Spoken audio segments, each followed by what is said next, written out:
Hello and welcome back for the very first time to the channel. I am Will, and today I am going to be talking about why I have chosen to study English and history at university level. So why did I choose these instead of one or the other or a different subject entirely? And so to begin, I'm going to give a bit of a cheat answer, which is I love reading. I mean, surprise, surprise. So yes, these are my passions. I absolutely adore reading, and yeah, I read non-fiction, literary fiction, fantasy, horror, anything, any genre, any topic, I am there. And of course, that is something you really need if you're going to enjoy English or you're going to enjoy history. But of course, that is not the only reason, and there are reasons why I love reading, which will filter into what I chat about in this video.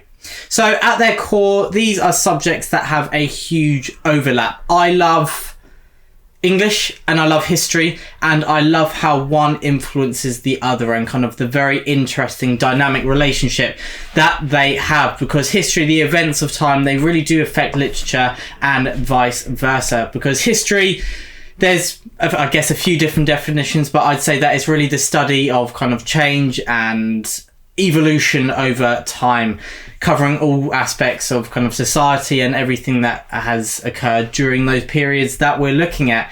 And literature, English literature, could be said to be a reaction to that change, a reaction to that evolution, and it is really a study of the human condition. And it's really interesting seeing how over different periods of time, kind of, there's the core aspects of the human condition which remain the same, but also how we have changed, the hegemonic values.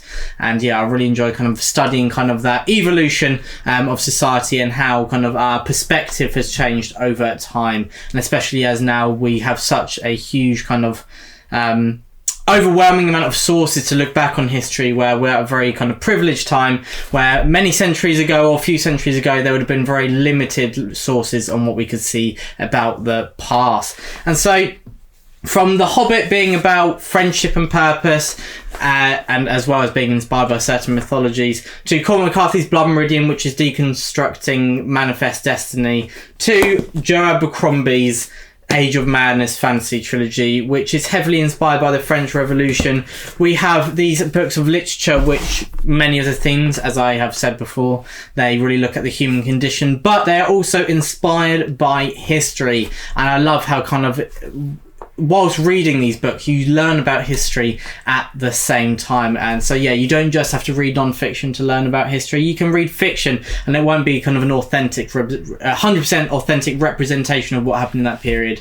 But as I've said, and I'm repeating myself, sorry about this, but yes, it is about the relationship between the two. And through kind of just those three books that I've shown there, the link between these two subjects is clear. And yeah, these are subjects that look at the human condition, from heroism to tragedy, inspiration to despair, love and loss, and laughter and wrath. We see everything that relates to us and what we feel and experience within the figures that we study in history and the characters that we follow and experience their own journey within literature. And I'd also say that why I want to choose these subjects is also probably why I love acting and why I love analysing performances. One of the things that makes me tick as a person, I guess, is kind of trying to understand other people. And yeah, so that's probably why I love acting myself, because I'm not very good at it, but I love kind of looking at the small details and how people react to certain situations. And English and history is really an extension to that, and really is at the core at the same time. They're all very intertwined. At A-level, I studied English, history and drama, so yeah, the three are very kind of interlinked. And yeah, I'm really looking forward to studying English and history, because it is all my passions really just kind of pushed into one. And so yeah, I'm really lucky to be able to study this at a high level. I will be beginning my course in October, and so yeah, not too long to go now, only a few months. And yeah, I'm really looking forward to kind of looking at kind of the topics that I'll be covering, the different modules. And yeah, I'm sure that I'll be talking about kind of my journey at uni a lot on the channel, from when I start, from obviously my reading list to what I'm really enjoying in history, and so on and so forth. So everyone, thank you so much for watching. Let me know if kind of you've studied English or history before. Let me know if you found this interesting or you'd like to see a few more videos a bit more like this on my channel. But yeah, so that is everything from me today. This is why I have chosen to study English and history, and why I'm really looking forward to kind of taking this to degree level. And so yeah, everyone, thank you so much for watching. Stay safe.